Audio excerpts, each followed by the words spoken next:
The Baron of Grogzwig by Charles Dickens. The Baron von Clodewithout of Grogzwig in Germany was as likely a young baron as you would wish to see. I needn't say that he lived in a castle, 'cause that's of course. Neither need I say that he lived in an old castle, for what German baron ever lived in a new one? There were many strange circumstances connected with this venerable building, among which not the least startling and mysterious were that when the wind blew, it rumbled in the chimneys, or even howled among the trees in the neighboring forest, and that when the moon shone, she found her way through certain small loopholes in the wall, and actually made some parts of the wide halls and galleries quite light, while she left others in gloomy shadow. I believe that one of the baron's ancestors, being short of money, had inserted a dagger in a gentleman who called one night to ask his way, and it was supposed that these miraculous occurrences took place in consequence. And yet I hardly know how that could have been either, because the baron's ancestor, who was an amiable man, felt very sorry afterwards for having been so rash, and laying violent hands upon a quantity of stone and timber which belonged to a weaker baron, built a chapel as an apology, and so took a receipt from heaven, in full of all demands. Talking of the baron's ancestor puts me in mind of the baron's great claims to respect, on the score of his pedigree. I am afraid to say, I am sure, how many ancestors the baron had. But I know that he had a great many more than any other man of his time, and I only wish that he had lived in these latter days, that he might have had more. It is a very hard thing upon the great men of past centuries that they should have come into the world so soon, because a man who was born 300 or 400 years ago cannot reasonably be expected to have had as many relations before him as a man who is born now. The last man, whoever he is, and he may be a cobbler or some low vulgar dog for aught we know, will have a longer pedigree than the greatest nobleman now alive, and I contend that this is not fair. Well, but the Baron von Clodewithout of Grogzwig, he was a fine, swarthy fellow with dark hair and large mustachios, who rode a-hunting in clothes of Lincoln green, with russet boots on his feet and a bugle slung over his shoulder like the guard of a long stage. When he blew this bugle, 24 other gentlemen of inferior rank, in Lincoln green a little coarser, and russet boots with little thicker soles, turned out directly, and away galloped the whole train, with spears in their hands like lacquered area railings, to hunt down the boars or perhaps encounter a bear, in which latter case the baron killed him first, and greased his whiskers with him afterwards. This was a merry life for the Baron of Grogzwig, and a merrier still for the baron's retainers, who drank Rhine wine every night till they fell under the table, and then had the bottles on the floor and called for pipes. Never were such jolly, roistering, rollicking, merry-making blades as the jovial crew of Grogzwig. But the pleasures of the table, or the pleasures of under the table, require a little variety, especially when the same 25 people sit daily down to the same board, to discuss the same subjects, and tell the same stories. The baron grew weary, and wanted excitement. He took to quarreling with his gentlemen, and tried kicking 2 or 3 of them every day after dinner. This was a pleasant change at first, but it became monotonous after a week or so, and the baron felt quite out of sorts and cast about in despair for some new amusement. One night, after a day's sport in which he had outdone Nimrod or Gillingwater, and slaughtered another fine bear, and brought him home in triumph, the Baron von Clodewithout stood moodily in the head of his table, eyeing the smoky roof of the hall with a discontented aspect. He swallowed huge bumpers of wine, but the more he swallowed, the more he frowned. The gentlemen who had been honored with the dangerous distinction of sitting on his right and left imitated him to a miracle in the drinking, and frowned at each other. "I will!" cried the baron suddenly, smiting the table with his right hand and twirling his mustache with his left. "Fill to the Lady of Grogzwig!" The 24 Lincoln greens turned pale, with the exception of their 24 noses, which were unchangeable. "I said, to the Lady of Grogzwig," repeated the Baron, looking around the board. To the Lady of Grogzwig, shouted the Lincoln Greens, and down their 24 throats went 24 imperial pints of such rare old hock that they smacked their 48 lips and winked again. The fair daughter of the Baron von Swillenhausen, said Clothed Without, condescending to explain. We will demand her in marriage of her father ere the sun goes down tomorrow. If he refuses our suit, we will cut off his nose. A hoarse murmur arose from the company. Every man touched first the hilt of his sword, and then the tip of his nose, with appalling significance. What a pleasant thing filial piety is to contemplate. If the daughter of the Baron von Swillenhausen had pleaded a preoccupied heart, or fallen at her father's feet and cornered them in salt tears, or oldly fainted away, and complimented the old gentleman in frantic ejaculations, the odds are 100 to 1. But Swillenhausen Castle would have turned out at window, or rather the Baron turned out at window and the castle demolished. The damsel held her peace, however, when an early messenger bore the request of von Clodwithout the next morning, and modestly retired to her chamber, from the casement of which she watched the coming of the suitor and his retinue. She was no sooner assured that the horseman with the large mustachios was her proffered husband, than she hastened to her father's presence and expressed her readiness to sacrifice herself to secure his peace. The venerable Baron caught his child into his arms and shed a wink of joy. There was a great feasting in the castle that day. The 24 Lincoln Greens of von Clodwithout exchanged vows of eternal friendship with the 12 Lincoln Greens of von Swillenhausen, and promised the old Baron that they would drink his wine till all was blue. Meaning probably until their whole countenances had acquired the same tint as their noses. Well, everybody slapped everybody else's back, and when the time for a parting came, the Baron von Clodwithout and his followers rode gaily home. For 6 mortal weeks, the bears and boars had a holiday. The houses of Clodwithout and Swillenhausen were united, the spears rusted, and the Baron's bugle grew hoarse for lack of blowing. Those were great times for the 24, but alas, their high and palmy days had taken boots to themselves, and were already walking off. My dear, said the Baroness. My love, said the Baron. Those coarse, noisy men. Which, ma'am? Said the Baron, starting. The Baroness pointed from the window at which they stood to the courtyard beneath, where the unconscious Lincoln Greens were taking a copious stirrup cup, preparatory to issuing forth after a boar or two. Oh, my hunting train, ma'am, said the Baron. Well, disband them, love, murmured the Baroness. Disband them? Cried the Baron in amazement. Well, to please me, love, replied the Baroness. But to please the devil, ma'am, answered the Baron. Whereupon the Baroness uttered a great cry and swooned away at the Baron's feet. What could the Baron do? He called for the lady's maid and roared for the doctor, and then rushing into the yard kicked the 2 Lincoln Greens who were the most used to it, and cursing the others all around bade them to go. But never mind where, I don't know the German for it, or I would put it delicately that way.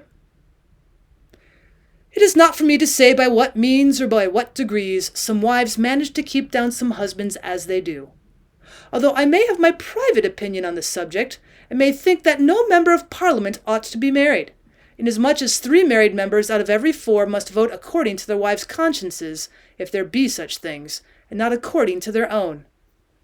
All I need say just now is that the Baroness von Clodwithout somehow or other acquired great control over the Baron von Clodwithout, and that little by little and bit by bit, and day by day and year by year, the Baron got the worst of some disputed question, or was slyly unhorsed from some old hobby, and that by the time he was a fat hearty fellow of 48 or thereabouts, he had no feasting, no revelry, no hunting train, and no hunting. Nothing, in short, that he liked or used to have, and that although he was as fierce as a lion and as bold as brass, he was decidedly snubbed and put down by his own lady, in his own castle of Grogzwig. Nor was this the whole extent of the Baron's misfortunes. About a year after his nuptials there came to the world a lusty young Baron, in whose honour a great many fireworks were let off, and a great many dozens of wine drunk. But next year there came a young baroness, and the next year another young baron, and so on every year, either a baron or a baroness, and one year both together, until the baron found himself the father of a small family of 12. Upon every one of these anniversaries, the venerable Baroness von Swillenhausen was nervously sensitive for the well-being of her child, the Baroness von Clodwithout, and although it was not found that the good lady ever did anything material towards contributing to her child's recovery, still she made it a point of duty to be as nervous as possible at the castle of Grogzwig, and to divide her time between moral observations on the Baron's housekeeping and bewailing the hard lot of her unhappy daughter. And if the Baron of Grogzwig, a little hurt and irritated at this, took heart, and ventured to suggest that his wife was at least no worse off than the wives of other barons, the Baroness von Swillenhausen begged all persons to take notice that nobody but she sympathized with her dear daughter's sufferings, upon which her relations and friends remarked that to be sure she did cry a great deal more than her son-in-law, and that if there were a hard-hearted brute alive, it was that Baron of Grogzwig. The poor baron bore it all as long as he could, and when he could bear it no longer, lost his appetite and his spirits, and sat himself gloomily and dejectedly down. But there were worse troubles yet in store for him, and as they came on, his melancholy and sadness increased. Times changed. He got into debt. The Grogzwig coffers ran low, though the Swillenhausen family had looked upon them as inexhaustible. And just when the Baroness was on the point of making a 13th addition to the family pedigree, von Clodwithout discovered that he had no means of replenishing them. "I don't see what is to be done," said the Baron. "I think I'll kill myself." Well, this was a bright idea. The Baron took an old hunting knife from a cupboard hard by, and having sharpened it on his boot, made what boys call an offer at his throat. "Huh," said the Baron, stopping short. "Perhaps it's not sharp enough." The Baron sharpened it again and made another offer, when his hand was arrested by a loud screaming among the young barons and baronesses, who had a nursery in an upstairs tower, with iron bars outside the window to prevent their tumbling out into the moat. "If I had been a bachelor," said the Baron, sighing, "I might have done it 50 times over without being interrupted. Hallo, put a flask of wine and the largest pipe in the little vaulted room behind the hall."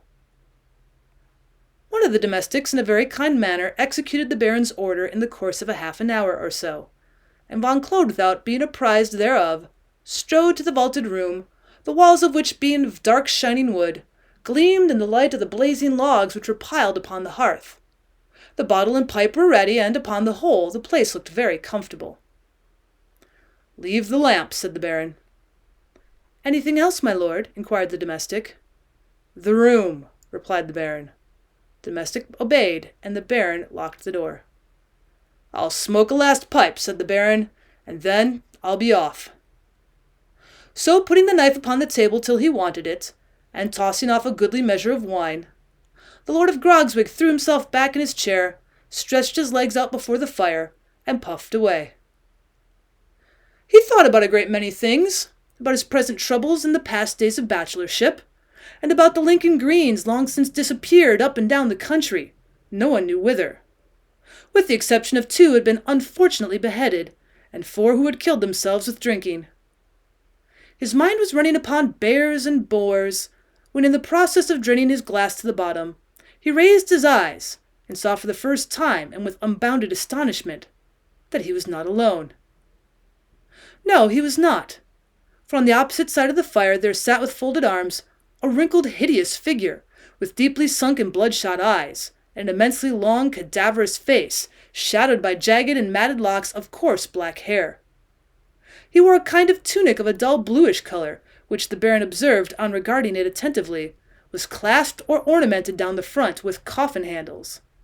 His legs, too, were encased in coffin plates as though in armor, and over his left shoulder he wore a short dusky cloak, which seemed made remnant of some pall. He took no notice of the Baron, but was intently eyeing the fire. "Well, hello," said the Baron, stamping his foot to attract attention. "Hello," replied the stranger, moving his eyes towards the Baron, but not his face or himself. "What now?" "Well, what now?" replied the Baron, nothing daunted by his hollow voice and lustreless eyes.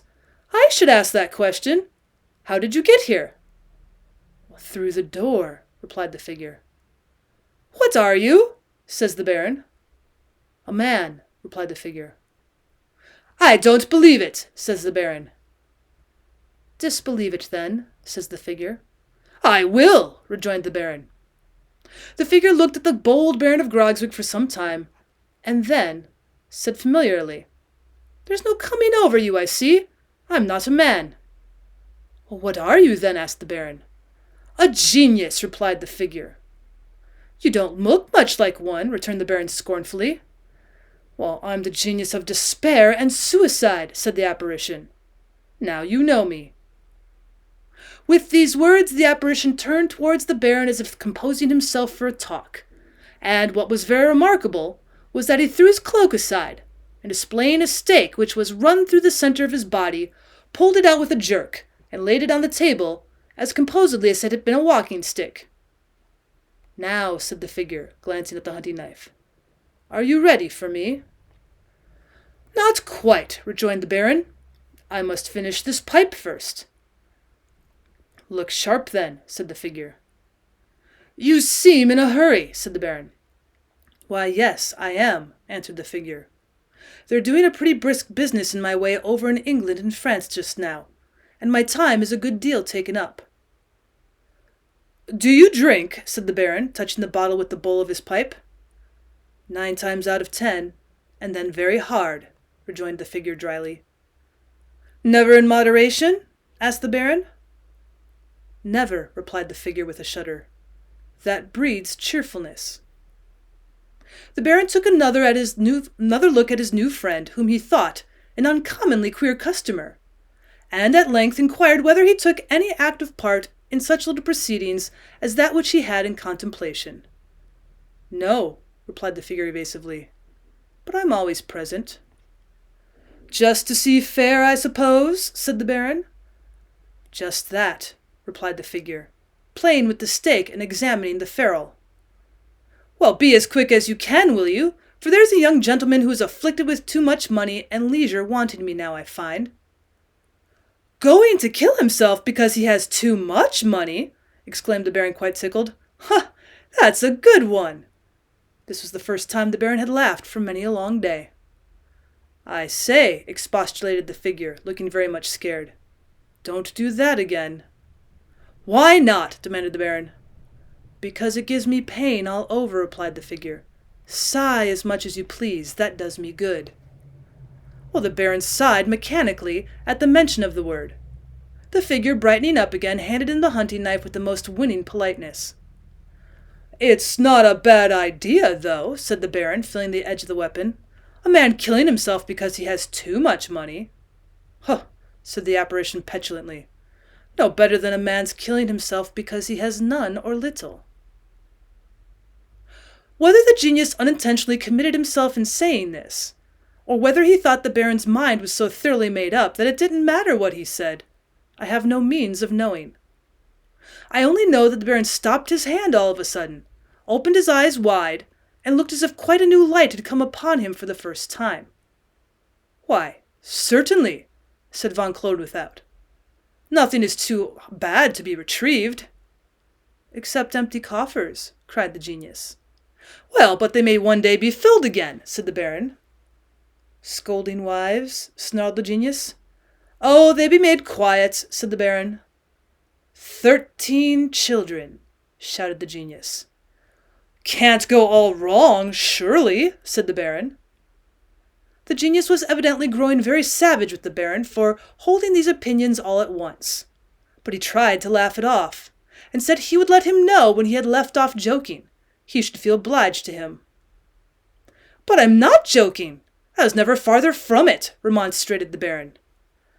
"Well, I am glad to hear that," said the genius, looking very grim, "because a joke without any figure of speech is the death of me. Come, quit this dreary world at once." "I don't know," said the Baron, playing with the knife. "It's a dreary one, certainly. But I don't think yours is much better, for you have not the appearance of being particularly comfortable." That puts me in mind what security have I that I shall be the better for going out of the world after all. And he cried, starting up, Well, I never thought of that. Dispatch, cried the figure, gnashing its teeth. Hey, keep off, said the Baron. I'll brood over miseries no longer, but put a good face on the matter and try the fresh air and the bears again. And if that don't do, I'll talk to the Baroness soundly and cut the von Swillenhausens dead. With this the Baron fell into his chair and laughed so loud and boisterously that the room rang with it. The figure fell back a pace or two, regarding the Baron meanwhile with a look of intense horror, and then when he had ceased, caught up the stake, plunged it violently into his body, uttered a frightful howl, and disappeared. Von Koeldwethout never saw it again. Having once made up his mind to action, he soon brought the Baroness and the von Swillenhausens to reason, and died many years afterwards. Not a rich man that I'm aware of, but certainly a happy one, leaving behind him a numerous family who had been carefully educated in bear and boar hunting under his own personal eye. And my advice to all men is, if that ever they become hipped and melancholy from similar causes as very many men do, they look at both sides of the question, applying a magnifying glass to the best one, and if they still feel tempted to retire without leave, that they smoke a large pipe and drink a full bottle first, and profit by the laudable example of the Baron of Grogzwig.